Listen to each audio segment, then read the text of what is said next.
So, ayan guys, good morning. It's mag-8. Ayan, and prepared na tayo kasi may pupuntahan na kami today. Pero ayan, mamaya pa yun. Umagap na ako ng gising dahil na may pupuntahan kami. And ang dami kong kailangan i-promote. Other brand to guys, hindi Rosmar. Yes. Ayan, maglagay muna tayo ng Rosmar pa yung tintin sunscreen. Tulog tayo mag-amok. Ayan, ganyan lang siya kadali i-blend. So, nagmamadali mag-makeup dyan. Ito na. I got you na. Ayan, SPF 70 PA++++. Grabe naman yun. Kasi may whitening effect, UVA, UV protection, anti-aging effect. Meron siya niacinamide, alpha-arbutin. Ayan, so daming benefits talaga. Para kayo mag-skincare at mag-sunscreen at the same time. So, comment niya, nakakalawa daw 10 tips sa edad niya. So, bakit nga ba? Tell me, bakit nga kamukha ko pa doon? So, ayun, bakit nga ba?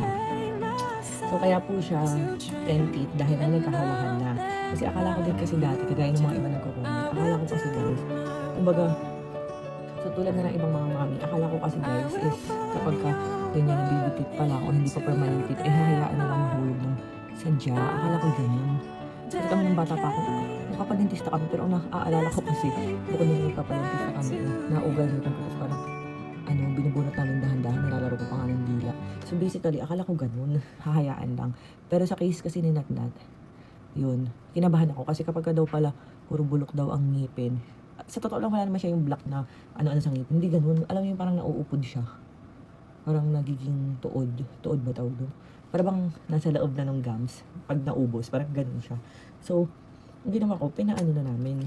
And ako din, kabado ko. Akala ko kasi sabi ko, tama ba na ganun karami yung bubunutin sa isahan, ganun. And sabi nung doktor, kasi nga isa-sedate, mas maganda daw kung bubunutin ng sabay-sabay, i-opera ng sabay-sabay, kesa pakunti-kunti kasi mas mapaparami siya ng anesthesia, ganun. So, ayun, kaya siya sinabay-sabay. And allowed daw talaga siya sa mga batang ganyang edad. Kumbaga, mas mabilis daw maghilom, ganun. And napansin ko, hilom na nga ngayon. So, ayun, parang wala na nangyari. Back to normal na ulit. Kaya nga sabi ko nga sa inyo, kung kayo ay may mga anak, 6 to 7 months, ipadentista nyo na. Kasi nga hindi ko alam. Akala ko nga kasi hahayaan lang basta tinututbrush mo. So, lagi naman siyang tinututbrush guys. Yun nga lang, pagka kasi may isa ka ng ngipin na not good na, mahawa yung iba. And kapag ka pala meron kang, hindi ko na blend. And kapag for example, meron kang, ano to? Sirang ngipin na nagnanana na or what, or basta ma-infect ganyan, pwedeng umano yung sa heart ng baby mo and magkaroon ng mas malalang problema. So, mga mami, kung akala nyo okay lang yung ngipin ng anak nyo, sigurado may mga iilan din sa inyo na ganyan ng ngipin. Kung mapapansin yung ilalim ng ngipin niya buo pa, as in ang ganda nga eh. Yung taas lang talaga dahil daw kasi yun sa chupon. And dapat daw pag ganung edad, huwag na raw magchupon, magbaso na lang daw. Kaya daw naaan yung ngipin dahil daw sa chupon. So, ang hirap naman kasi parang antok na antok yung bata sa madaling araw, diba? Tapos parang bangon ka, iinom ka ng gatas. Parang ang hirap ganun. Yun. So, medyo challenging talaga siya. So, si Ching Ching, makita nyo, ang ganda-ganda ng ngipin.